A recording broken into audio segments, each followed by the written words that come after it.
સુરતના ડિંડોલી વિસ્તારમાં હત્યાની ઘટનાથી ચકચાર મચી ગઈ છે। મિત્રએ જ મિત્રની હત્યા કરી હોવાના આક્ષેપ સાથે પરિવારજનોનું આક્રંદ ખૂબ જ વ્યાકુળ કરતું હતું। સુરતના ડિંડોલી વિસ્તારમાં મિત્રએ જ મિત્રની હત્યા કરી હોવાની ઘટના સામે આવી છે। બેસ્તાન આવાસ પાસે ચપ્પુના ઘા ઝીકી એક યુવાનની હત્યા કરાઈ છે। મૃતક પોતાના મિત્ર સાથે નાસ્તો કરવા બાઇક પર જતો હતો ત્યારે 27 વર્ષીય ગણેશ સંજુ પાટીલની મિત્ર સાથે બોલાચાલી થઈ હતી। બોલાચાલી દરમિયાન મિત્રએ જ એકાએક ચપ્પુના ઘા ગણેશ સંજુ પાટીલને ઝીકી દીધા હતા, જેમાં તાત્કાલિક સારવાર અર્થે તેને સિવિલ હોસ્પિટલ ખસેડવામાં આવ્યો હતો, પરંતુ ટૂંકી સારવાર બાદ તેનું મોત નીપજ્યું હતું। પરિવારના એકના એક દીકરાનું મોત થતાં પરિવારજનો શોકમાં ગરકાવ થયા છે અને હત્યારા મિત્ર વિરુદ્ધ કડક કાર્યવાહી કરવાની માંગ કરી રહ્યા છે।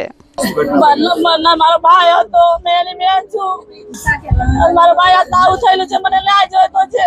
મને તમારા ભાઈનું શું ઘટના બની? મારા ભાઈનો ઘટના છે, એના હત્યા કરલાય કે લોકોએ માર્યો મારા ભાઈને, અને મારો ભાઈ કઈ લેવામાં નહીં દેવામાં નહીં, એનો હારો હતો, એ કઈ પીધો લે નહીં, કઈ નહીં, કોઈના હાથમાં ઝઘડો નહીં, આખો દિવસ હારો હતો, કોઈના હાથમાં મગજ મારી બી કરી નહીં। 11 વાગે ઘરે આવતો હતો, એને ભૂખ લાગી તો આમલેટની લાડી પર ઉભો રહ્યો, અને ત્યાં આમલેટની લાડી વાળા એના દોસ્તાર જ હતા। તો પેલા ખાતા એના પેલા શીખ પંજાબી છે ને, આમલેટ લાડી ચલાવે એ માણસ આરીફ નામનો માણસ છે, એ લોકોનું એની હારી બનતી હતી। તો એ છે ને બાઇક પર બેહાડીને મારા ભાઈને લઈ ગયો મીઠી વાત કરીને, અને તો આવું કર્યું આ લોકોએ। તો આમલેટ વાળા લાડી વાળાને બધું ખબર છે આ કેવી રીતે થયું, કેવી રીતે અમને ન્યાય જોઈતો છે। કોણ છે મારનાર, શું કારણ છે? એના ફ્રેન્ડ છે, અમને ખબર નહીં એ કોણ છે, પણ અમને ન્યાય જોઈતો છે। કઈ રીતે? હા, આરીફ છે ને, આરીફને પકડશો તો તમે બરાબર ખબર પડી જશે।